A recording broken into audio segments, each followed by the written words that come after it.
Hello, this is Stuart, and today I'd like to give you some tips.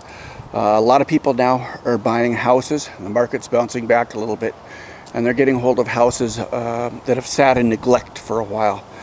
And this lawn has some unique situations going on. It is just sitting underneath a whole bunch of evergreen trees. And this was a previously sodded lawn. Can't quite see it here, but as we walk over here, you'll see all the white on the bottom of these plugs.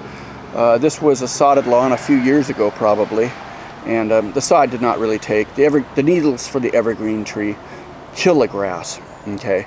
And the white on the end of those aeration plugs that we're looking at, that's a clay. That was a sod that was grown probably locally on a clay-based soil. And your higher quality sods are not grown on clay-based soil. And this is a netted sod, and once again, your higher quality sods, I like Country Green turf farms here in Western Washington, are netless. So I've instructed this client mostly on this lawn here to aerate, seed, and fertilize twice a year. It's the least expensive way to keep this lawn up and going, because I don't care what kind of lawn you put in here, what kind of seed you put down and stuff like that. Acidity from the needles is going to give it a real tough time and kill it. The client had previously thatched before I showed up. So let's take a look at what's going on over here in his garden and these flower beds here. And the backyard's very, very similar as this.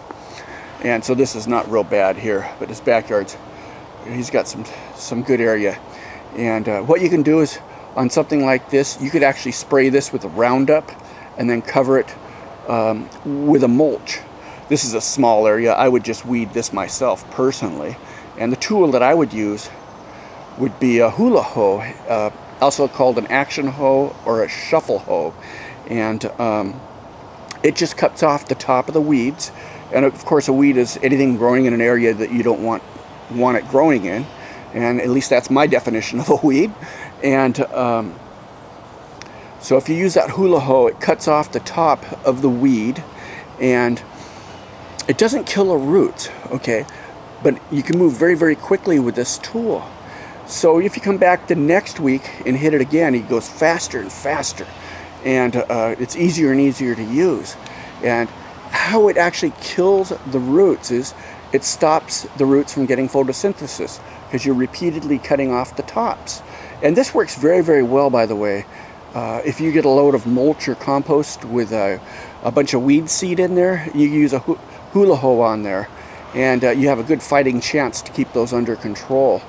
And by the way, a lot of our compost, a lot of our mulch now is not cooked long enough. And I attended a seminar from a guy named Olaf Ribeiro, and he was saying that most of the compost out there is just not cooked well enough, and therefore a lot of weed seed is found in the compost. If you have a large area and you're getting an awful lot of compost delivered, he's suggesting that you take this, tarp it for a couple of months, and keep cooking it yourself if you have a large property, and you can do this. And also, I'm sure this is a very, very acidic soil. I would suggest putting out some lime here, and that would help this property out very much for the lawn. And what lime does is, lime does not kill moss, but it makes conditions more favorable for the grass, for your grass growing plant, and how that does is it allows the nutrients to be available to the grass plant that are tied up in the soil. And that's how that works. Once again, this is Stuart. Oh, one other tip. If you have moles, try Taliprid mole bait. A lot of my clients are now using this, the gubby worm, found on Amazon. And people are calling me back and thanking me, and they actually have a lawn that's usable now. Once again, this is Stuart, and I hope you enjoyed my video on the fly. Thank you. Bye-bye.